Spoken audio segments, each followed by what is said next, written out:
जब बीमार पिता को बेटे ने जोरदार थप्पड़ मारकर भेजा वृद्धाश्रम, तब पिता ने सिखाया ऐसा सबक कि बेटे बहू के होश उड़ गए। मन में उदासी, आंखों में नमी और जीवन में एक खालीपन सा लिए रामचरण जी वृद्धाश्रम के एक कमरे में बैठे हुए हैं। रामचरण जी अभी महीने भर पहले ही वृद्धाश्रम में आए हैं। उनका इधर बिल्कुल भी मन नहीं लग रहा है। बार बार अपने परिवार को याद कर रहे हैं, अपने पोते को याद कर रहे हैं।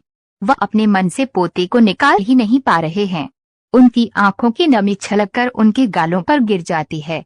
अपने परिवार को बहुत याद कर रहे हैं और सोच रहे हैं कि किस हालात में वृद्धाश्रम के लोगों ने उनका रेस्क्यू किया था। उस दिन को वे आज भी नहीं भूल पा रहे हैं और सोचने लगते हैं, जरा सी तो बात थी जो बेटे और बहू ने घर में इतना क्लेश कर दिया था। वह उस दिन को याद करने लगे। बेटा जब ऑफिस से आता था, रामचरण जी अपने बेटे से कहते हैं, मेरी तबीयत कुछ ठीक नहीं है बेटा, बीपी ऊपर नीचे हो रहा है, मुझे डॉक्टर के पास ले चलो। तो बेटा गुस्सा होकर कहने लगता है, तुम्हें तो जरा जरा सी बात पर बीपी ऊपर नीचे होने लगता है।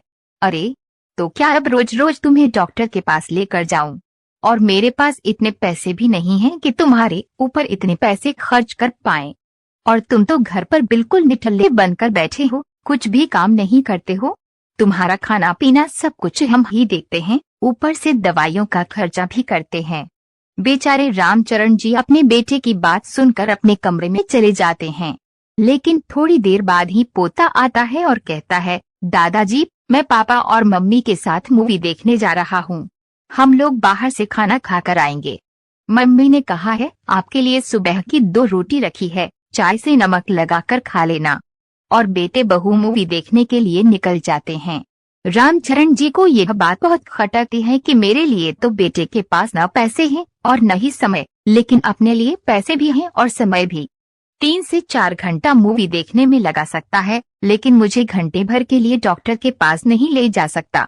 इसी बात को सोचते रहते हैं। तब तक रात के 12 बजे तक उनका बेटा विनय और बहू भी घर पर आ जाते हैं। पोता तो रास्ते में ही सो गया था, इसलिए विनय कमरे में उसको जाकर के लेटा देता है।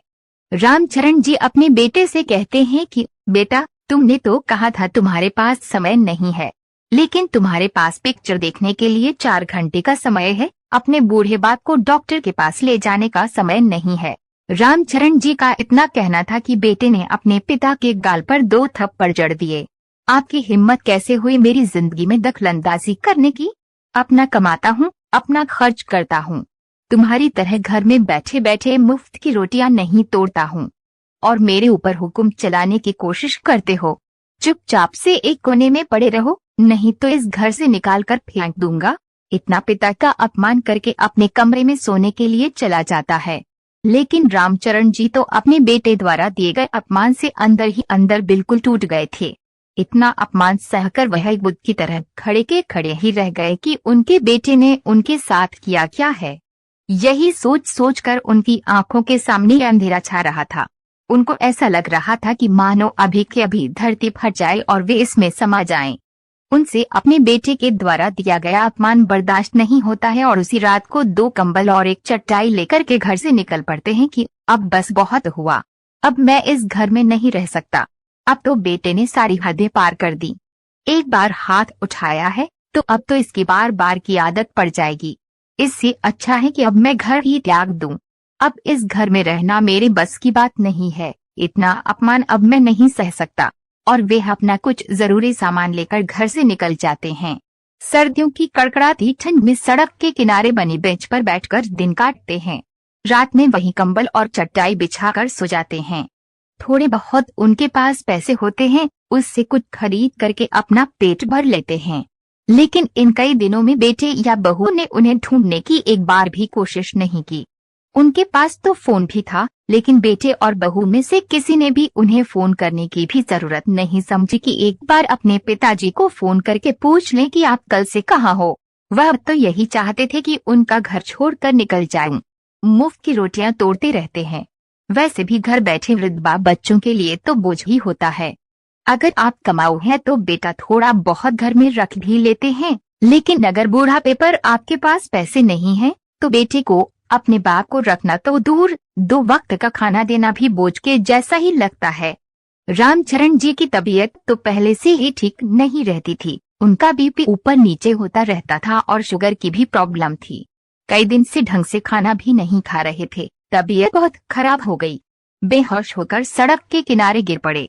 तभी अचानक से वृद्धाश्रम वालों की नजर उन पर पड़ी तो वे उनको अपने वृद्धाश्रम में लेकर के आ गए। रामचरण जी की हालत इतनी खराब थी कि उनको 2 दिन तक वृद्धाश्रम वालों ने हॉस्पिटल में एडमिट रखा, तब जाकर उनकी तबीयत में कुछ सुधार हुआ। वृद्धाश्रम वालों ने बहुत अच्छी तरह से उनकी केयर की। धीरे धीरे वे वृद्धाश्रम की और भी एक्टिविटी में भाग लेने लगे। सुबह उठकर वॉक पर जाते, उधर उनके कुछ दोस्त भी बन गए जो उनकी ही उम्र के थे। फिर सुबह सारे बूढ़े बुजुर्ग मिलकर के योग करते थे। सभी साथ में चाय नाश्ता करते और अपनी अपनी आप बीती सुनाने लगते। शुरू में तो रामचरण जी को वृद्धाश्रम में अच्छा नहीं लगता था, बड़ा ही सूना सूना लगता था। अपने घर की बहुत याद आती थी। उस घर की बहुत याद आती थी जहां उन्होंने अपनी पूरी जिंदगी काटी थी, जिसको उन्होंने अपनी मेहनत की कमाई से बनवाया था। लेकिन आज बेटे ने उसी घर में एक रोटी के लिए भी तरसा दिया था उन्हें। उनके बेटे ने अपने पिता के साथ इतना गलत दुर्व्यवहार किया। अब धीरे धीरे उन्हें वहां काम में अच्छा लगने लगा था और सभी लोगों की बातें सुनकर उन्हें इतना तो समझ में आ गया था कि बुढ़ापे में किस तरह से रहना है, अपने बैंक बैलेंस को कैसे संभालना है। रामचरण जी वृद्धाश्रम के पार्क में अपने एक मित्र सुखदेव जी के साथ बैठे हुए थे। सुखदेव जी रामचरण जी से पूछते हैं, मित्र आप क्या करते थे और आपकी पत्नी कहाँ है? तो वह कहते हैं कि मैं एक अध्यापक हूँ। मैं एक प्राइवेट स्कूल में पढ़ाता था। मेरी पत्नी मुझे 20 साल पहले ही छोड़कर चली गई। मेरी एक ही औलाद है, मेरा बेटा विनय। मैंने बिना माँ के बेटे को बहुत अच्छे से पाला पोसा, कभी किसी भी चीज से उसको माँ की कमी महसूस नहीं होने दी। खूब अच्छे से पढ़ाया लिखाया, जी तोड़ मेहनत करके पैसे कमाए। प्राइवेट स्कूल के साथ साथ में ट्यूशन भी करता था, जिससे कुछ एक्स्ट्रा पैसे कमा सकूं और अपने बेटे की पढ़ाई में खर्च कर सकूं।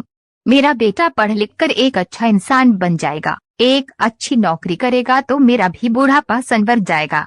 फिर बाद में मेरे बेटे, बहू और नाती पोतों के साथ अपनी जिंदगी अच्छे से गुजार लूंगा, क्योंकि मेरी पत्नी तो मुझे जीवन के शुरुआत में ही छोड़कर चली गई थी। पूरी जिंदगी एकाकी काटी थी। सोचा था बेटा बड़ा होगा, घर में बहू आएगी, पोते पोतियां होंगे, मेरा घर फिर से हरा भरा हो जाएगा, तो फिर बुढ़ापा तो कम से कम अच्छे से कटेगा। यही सबर मान लेकर के मैंने अपने बेटे को खूब पढ़ाया लिखाया। मेरा बेटा भी एक अच्छी नौकरी करने लगा।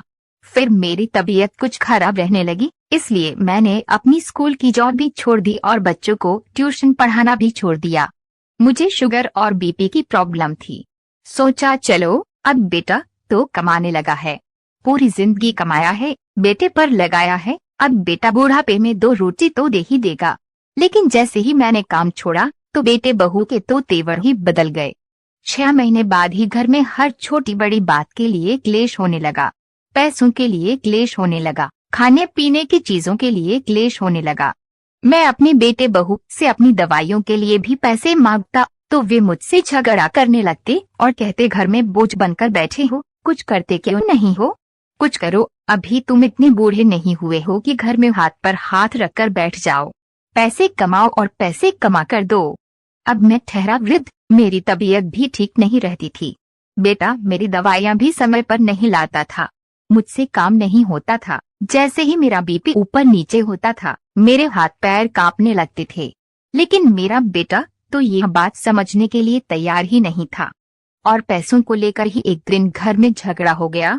पैसों की वजह से बेटे ने मुझे 2 थप्पड़ लगाए और तभी मैंने सोच लिया कि अब मैं इस घर में बेशर्मों की तरह नहीं रहूंगा और मैं घर से बाहर निकल आया और अब इस वृद्धाश्रम में हूँ। जिंदगी भी क्या क्या खेल दिखाती है मेरे दोस्त, पता ही नहीं चला। पहले तो मेरी पत्नी को भगवान ने अपने पास बुला लिया और अब बुढ़ापा वृद्धाश्रम में काट रहा हूँ। एक दिन वृद्धाश्रम में सभी लोग खाना खाकर बैठे थे कि तभी न्यूज सुनते हैं कि पूरे देश में लॉकडाउन हो गया है। महामारी की वजह से सारे स्कूल बंद हो गए हैं और स्कूलों में ऑनलाइन क्लासेज शुरू हो जाएंगी। तो रामचरण जी के दिमाग में एक आइडिया आता है कि ऑनलाइन क्लासेज में तो स्कूल में जाकर भी नहीं पढ़ाना पड़ता, स्कूल की तरह खड़े रहकर भी नहीं पढ़ाना है, घर पर रहकर ही आप बच्चों को पढ़ा सकते हैं, बस फोन पर आप बच्चों को शिक्षित कर सकते हैं। रामचरण जी गणित और साइंस के बहुत अच्छे अध्यापक थे। वे 2 से 3 स्कूलों में अपना ऑनलाइन रिज्यूम बनाकर भेज देते हैं और एक स्कूल में उनको बतौर गणित और साइंस का टीचर नियुक्त कर लिया जाता है। अब उनको ऑनलाइन पढ़ाने के अच्छे खासे पैसे भी मिलने लग गए। वे सुबह से लेकर रात के 12 बजे तक अपने फोन से ऑनलाइन आकर बच्चों को पढ़ाते थे। अब हर महीने 25,000 कमाने लग गए और अपने सारे खर्च खुद ही निकालने लग गए। बल्कि कुछ पैसे तो वे वृद्धाश्रम में ही दान देने लगे, जिससे बाकी लोगों की सहायता भी हो सके, क्योंकि अब बुढ़ापे में इतनी जरूरत तो उनकी थी नहीं कि इतना सारा पैसा खुद पर खर्च कर सके। लेकिन एक दिन बेटे और बहू को इस बात का पता चल जाता है कि पिताजी फिर से पैसे कमाने लगे हैं, फिर से टीचिंग करने लगे हैं और इतने पैसे वे कहाँ खर्च करते होंगे। इसलिए किसी तरह से अपने पिताजी को ढूंढ निकालते हैं। रामचरण जी का 1 सप्ताह बाद जन्मदिन होता है और 1 सप्ताह बाद दोनों बेटे बहू केक लेकर रामचरण जी के पास वृद्धाश्रम पहुंच जाते हैं और कहते हैं, पिताजी आपको जन्मदिन की बहुत बहुत बधाई हो। आज आप 65 साल के हो गए हैं। आपका पोता आपको बहुत याद करता है। अब आप घर चलो, बहुत रह लिए। आप वृद्धाश्रम में अपने बेटे बहू के घर चलो, हम उधर ही आपको रखेंगे, हम आपको लेने आए हैं। रामचरण जी अपने बेटे बहू की बातें चुपचाप सुनते रहे, कुछ नहीं कहे। तो बेटा फिर से कहता है, आप हमारे साथ चलिए, हम आपको लेने आए हैं। लेकिन रामचरण जी बेटे बहू के साथ जाने से साफ साफ इनकार कर देते हैं। बेटे बहू अपना समूह लेकर घर वापस लौट जाते हैं। लेकिन 6 महीने बाद ही कोरोना की वजह से बेटे की जॉब चली जाती है। अब घर में खर्च के लिए भी लाले पड़ जाते हैं। पति पत्नी में आपस में बहुत सारे झगड़े होने लगते हैं। जो भी रखे हुए पैसे होते हैं वह 2 से 3 महीने में ही खर्च हो जाते हैं और जॉब भी इतनी जल्दी मिलती नहीं है। तो वे बहू बेटे फिर से भागते भागते अपने पिताजी के पास आते हैं और रोते हुए कहते हैं, पिताजी मेरी जॉब चली गई है, घर में बहुत सारे खर्च होते हैं, अब मेरे पास इतने पैसे नहीं हैं। बेटे की स्कूल की फीस भी नहीं दी है, खाने पीने का भी खर्चा होता है। आप तो कमा रहे हैं तो कम से कम आप तो हमें पैसे दे दीजिए। आप नहीं देंगे तो कौन देगा? हम आपके बच्चे हैं। अपने बच्चों के साथ क्या कोई ऐसा व्यवहार करता है? आपके बच्चे परेशान हैं, दर दर भटक रहे हैं और आप अपने ही पैसे बच्चों को देने की बजाय वृद्धाश्रम में दे रहे हैं। कैसे बाप हैं आप? आपको जरा सी भी दया नहीं आती है अपने बेटे, बहू और पोते पर? बेटे की बातें सुनकर रामचरण जी अपनी कुर्सी से उठते हैं। वृद्धाश्रम के सभी लोग उधर ही बैठे होते हैं। रामचरण जी अपनी कुर्सी से उठते हैं और अपने बेटे विनय के मुंह पर 2 जोरदार थप्पड़ जड़ देते हैं और कहते हैं, बेटा तुझे आज याद आ रहा है कि तेरा एक बाप भी है? तेरे बाप के तेरे प्रति कुछ फर्ज भी हैं। तेरे पास पैसे नहीं हैं तो मुझसे पैसे मांगने के लिए आ गया। तू आज मुझे मेरा फर्ज याद दिला रहा है।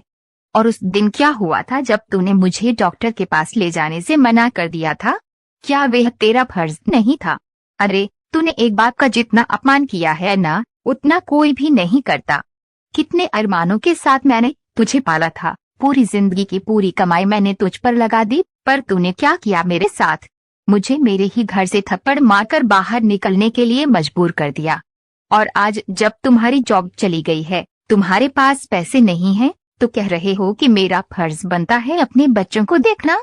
क्या बच्चों का फर्ज नहीं बनता अपने बूढ़े माँ बाप को देखना, अपने बूढ़े माँ बाप की सेवा करना, बूढ़ापे पर उनके लिए दवाई लाना? बड़ा आया मुझे ज्ञान देने वाला।